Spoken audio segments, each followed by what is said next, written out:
welcome everyone to In the Spotlight with Ellery, the first disability show on Swan TV, where I'm going to be covering a variety of topics to promote disability in the best way possible.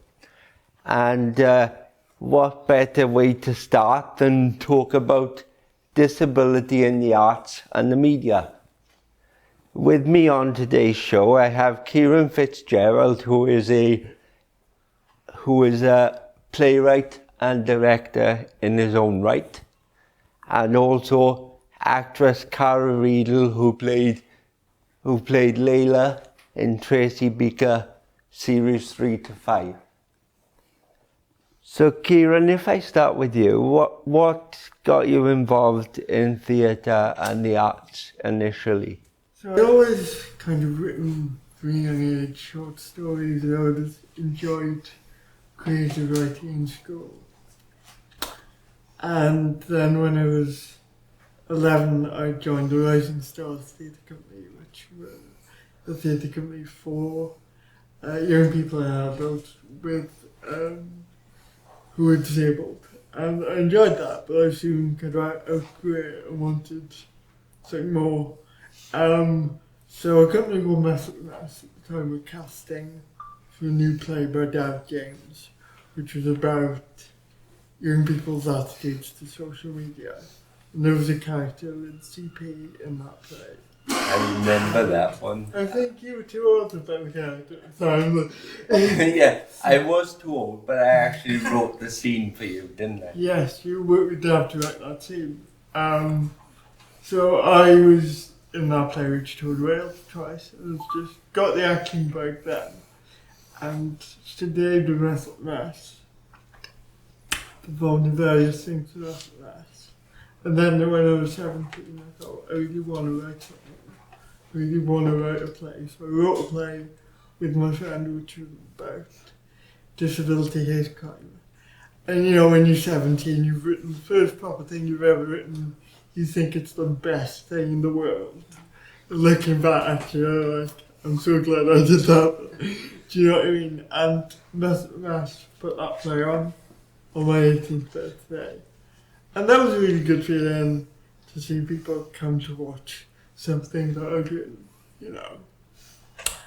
And that inspired me to, like, I'm going to go to university, I'm going to study Scriptwriting, which I did at the University of South Wales, and try and have a career as a writer in the industry.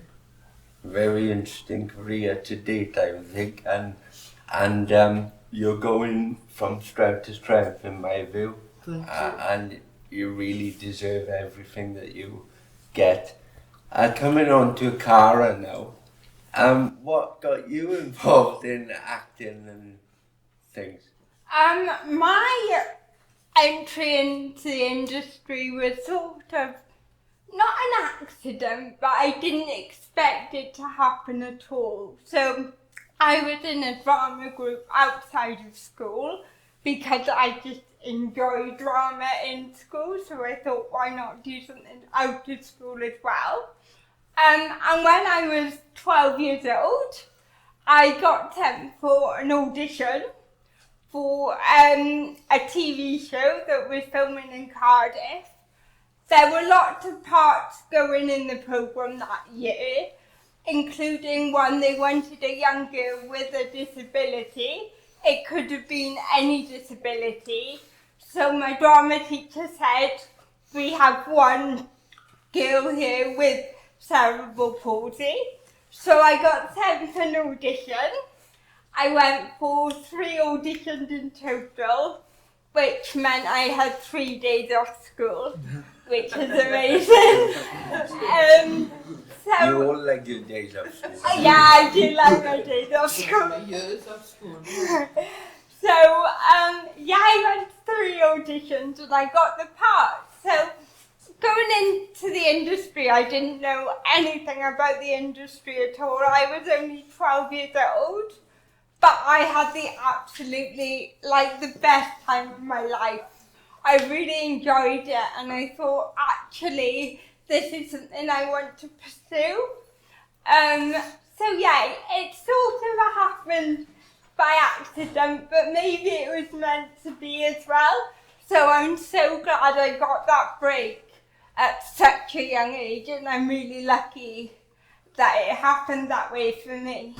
And I noticed you're doing a campaign now to get more disabled people into the media and the arts, but particularly the media, because I know you've done a lot with TV work.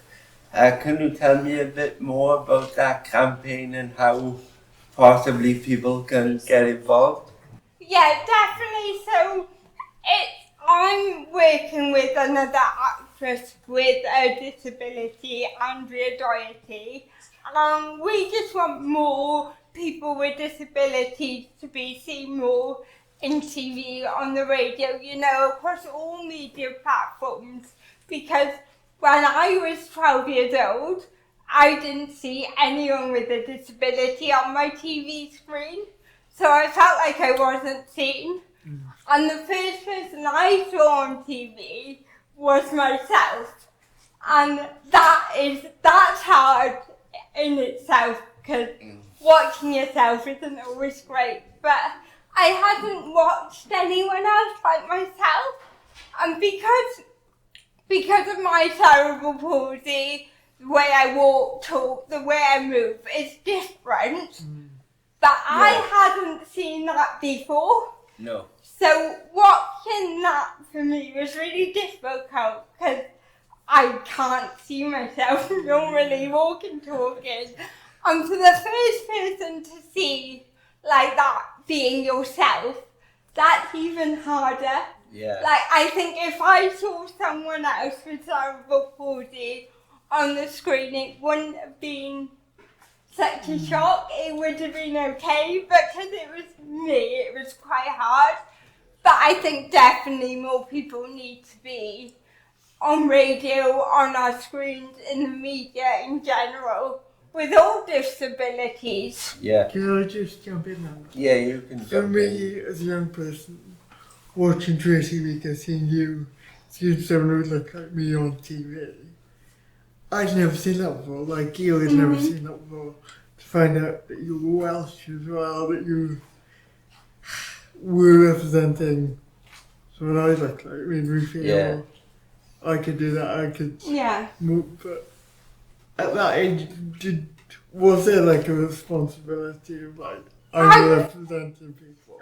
I realised now it was a responsibility. At the time I didn't have social media, it wasn't a big thing back then. I sound really old saying back then.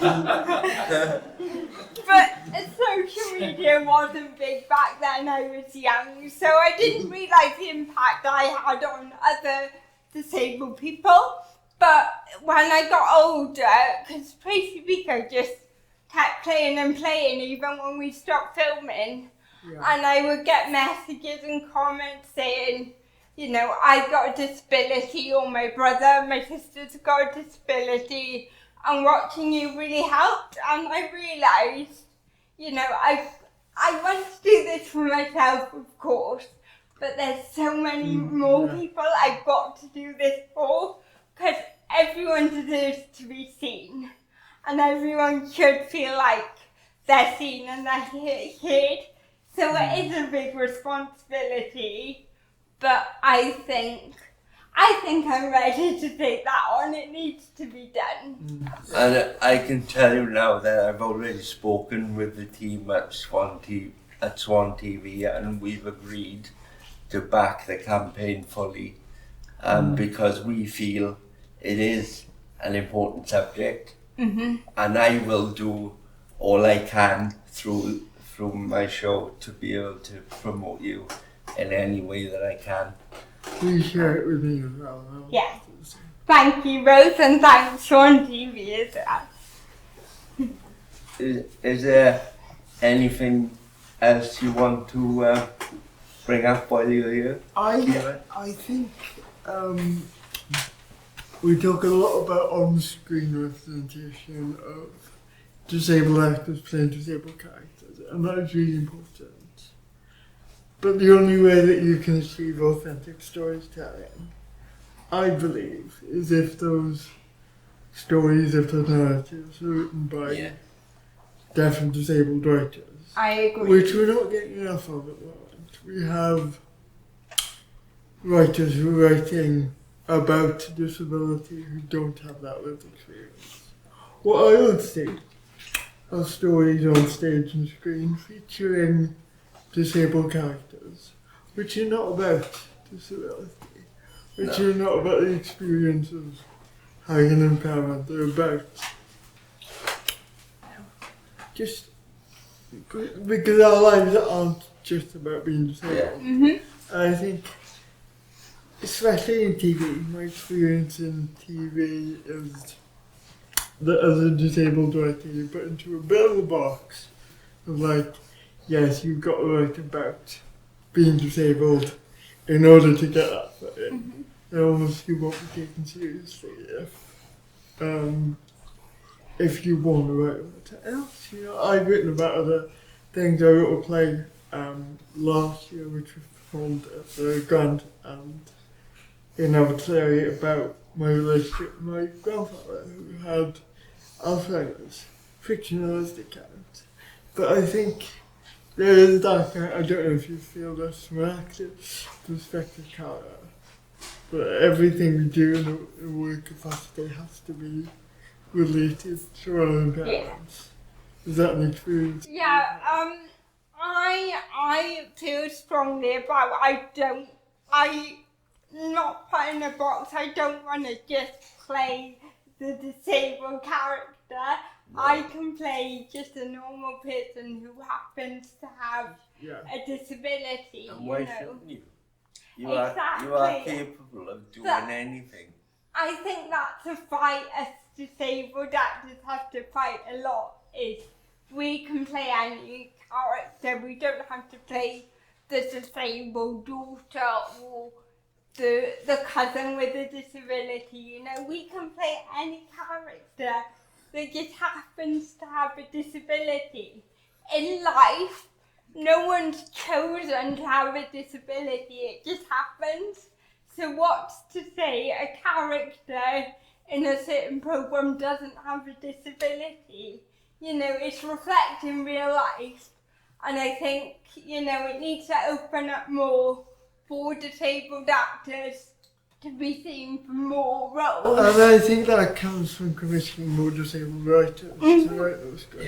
Yeah. You know, if you're a non-disabled writer writing an experience that you don't have, and then you ask a disabled actor to step in, how much work are you going to have to do to correct that writer's mistakes? And also, I feel like when I'm commissioned, I almost have to do two jobs.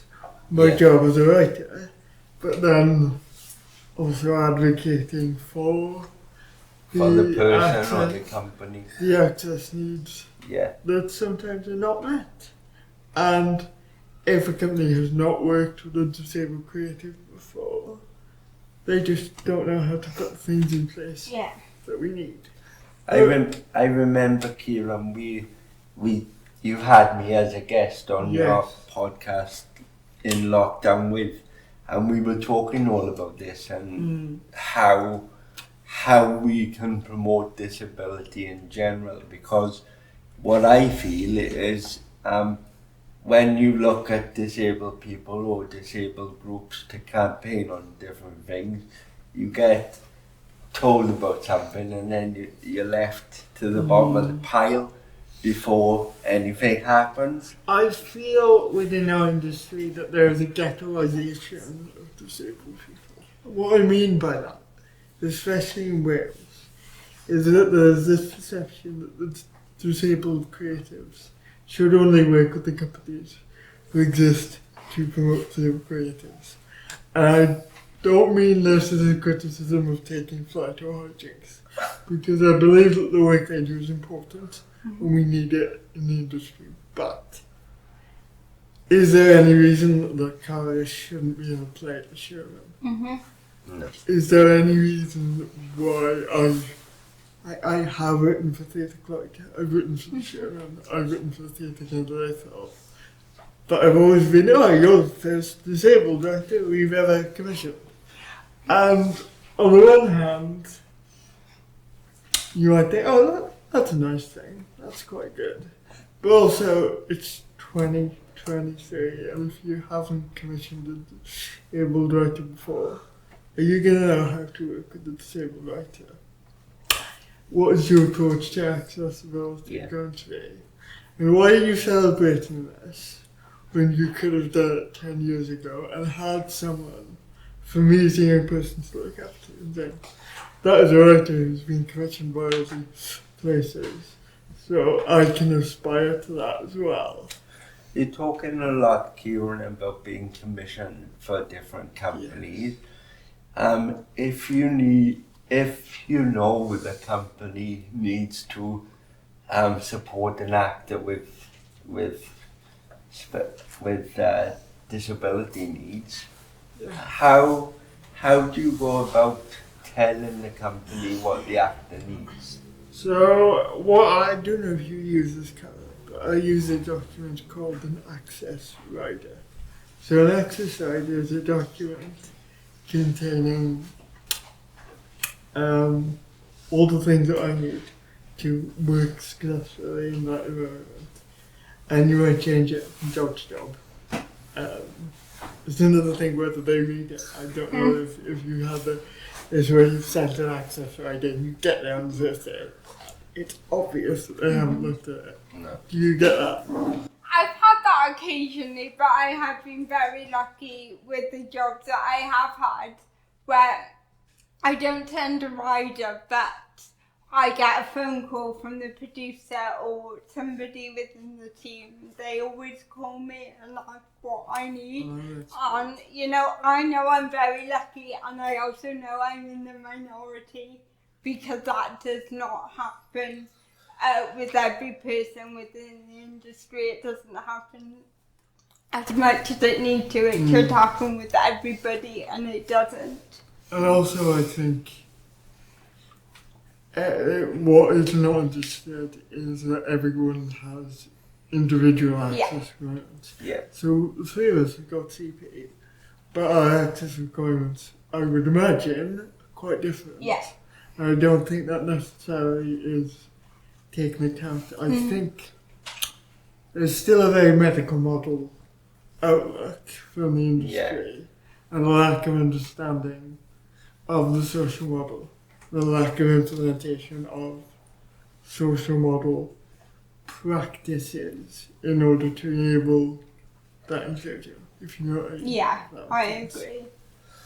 And I think going onto the social model and looking at it in a general sense, I think if these companies don't have disability awareness training or awareness of the actor before they turn up, like you were saying just now, then you're in a bit of a sticky situation. Have you ever found that you've told a producer or a director anything and they haven't taken it into account? So, I was lucky enough to be chosen with a few other disabled creatives to go on a trip funded by the Arts Council of Wales to the Edinburgh Festival last year. And I found it really stressful and really inaccessible. Anyone been to Edinburgh? Yeah. Really hilly, really cobbly. So we were staying in student accommodation, which was on the second floor, without a lift.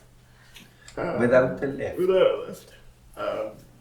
The beds were just student accommodation beds, and sleep for me is really important. If I don't get good night's sleep, I can't function properly. Yeah.